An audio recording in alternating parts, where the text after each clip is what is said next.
Hi guys, welcome to my channel capturing wings. Bigg Boss season 8 14 మంది కంటెస్టెంట్లతో big boss 8 అయితే ప్రారంభమైంది.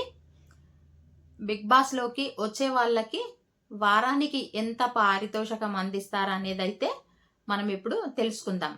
ఒక్కొక్కరికి ఎంత ఉంటుంది వారానికి అనేది. ఎక్కువ సీనియారిటీ ఉన్న వాళ్ళకి ఎక్కువ ఉంటుంది, జనాలలో ఎక్కువ తెలిసిన వాళ్ళకి కొద్దిగా ఎక్కువ ఉంటుంది, కొద్దిగా తెలియని వాళ్ళకు తక్కువ, లోపల ఉన్న వాళ్ళకు తక్కువ ఉంటుంది అన్నట్టు. ఇప్పుడు మనము ఎవరికి ఎక్కువ ఉంది అన్న దాని నుండి స్టార్ట్ చేసి ఫస్ట్ ఎవరిది అన్నది చెప్పుకుందాం. ఇప్పుడు యాంకర్ విష్ణుప్రియకు హైయెస్ట్, అంటే విష్ణుప్రియకు ఎక్కువ ఉంది. తను 3,70,000 పారితోషికం తీసుకుంటున్నారట, వారానికి 3,70,000. హీరో ఆదిత్య ఓం, అతను 3 లక్షల పారితోషికం తీసుకుంటున్నాడట. టీవీ నటుడు నిఖిల్ కూడా 3 లక్షల, వారానికి 3 లక్షల రూపాయలు తీసుకుంటున్నాడంట. టీవీ నటి యష్మికకు 2,50,000 పారితోషికం తను తీసుకుంటుంది, వారానికి 2,50,000.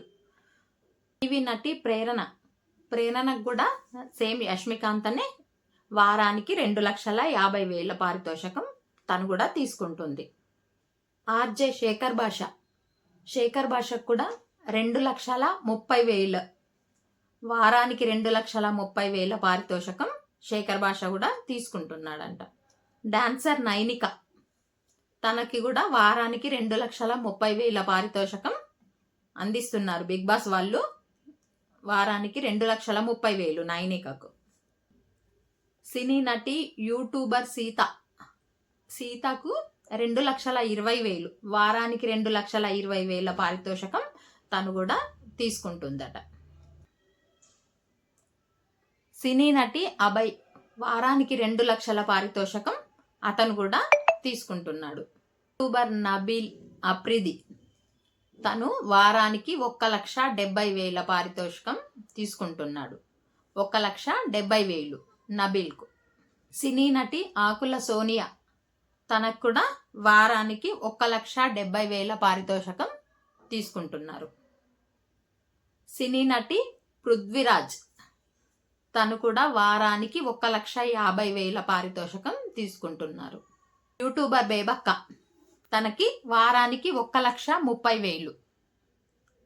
టీవీ నటుడు మణికంఠ, తనకి వారానికి 1,25,000.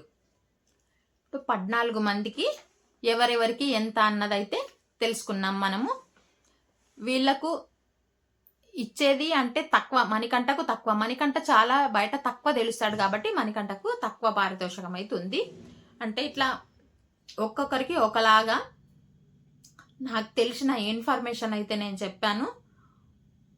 చూడండి గైస్, నా వీడియో నచ్చినట్టయితే లైక్ చేయండి, షేర్ చేయండి, సబ్స్క్రైబ్ చేయండి. Bye guys.